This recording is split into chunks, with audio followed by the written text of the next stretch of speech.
So I did my project on the Iranian nuclear program.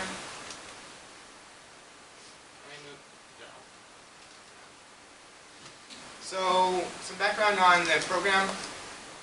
The Iranians have been working on getting a nuclear device for a long time, and after the United States invaded Iraq in 2003, the Iranians decided to go even harder to get the nuclear device in hopes that actually having one would prevent the United States from wanting to invade.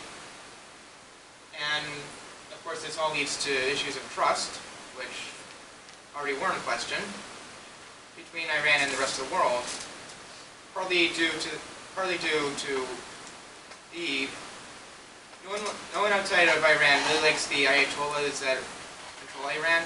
The Ayatollahs are the religious elite in Islam. So what the United States has done is they put economic sanctions on Iran, and these have crippled the economy. So badly that several times Iran has come to the table asking for the sanctions to be relieved. And the United States has done other means to cripple the program, including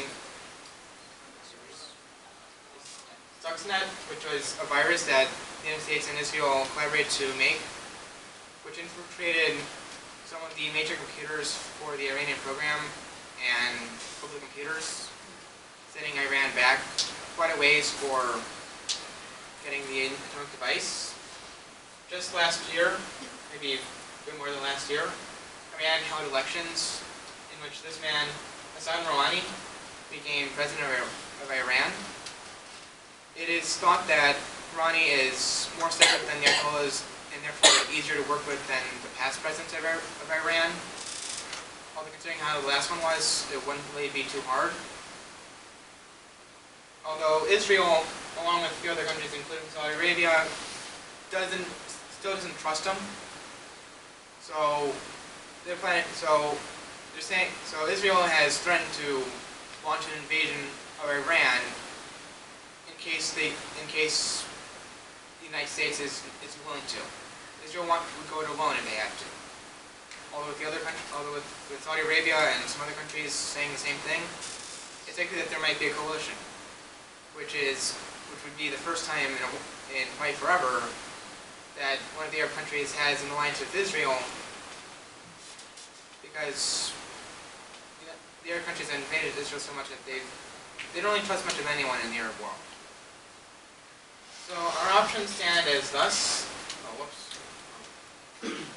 We can do nothing, which would be the worst of all, because if Iran does attain a device, if it happens to be a bomb, even if Iran doesn't use it, you can bet that they will either give or sell to someone who will, and that someone would likely be a terrorist organization, like Al-Qaeda, Hezbollah, Hamas, whatever. And that would be... Can you imagine Hiroshima happening as an actual terrorist attack? That would be worse than even the Twin Towers falling, along with everything else happening around 9/11. Also, since Israel has threatened to go in, then if the United States chooses to do nothing, there probably will still be an invasion. Our second option, continue the sanctions, impose more. We just work around crippling Iran's economy, forcing them back to the table every now and then. That's what we're doing now. It has worked a little bit. Probably won't work forever. And the third option is we launch our own invasion. We probably ask Israel to help us and the other countries. And that will certainly not go over too well. The Middle East already doesn't like the United States all that much, with the invasions of Iraq and Afghanistan. A third invasion of a Middle Eastern country on the pretext of an atomic weapon, even if this turns out to be true, will not put the United States in anyone's good list, and might cost us every friend that the United States ever had.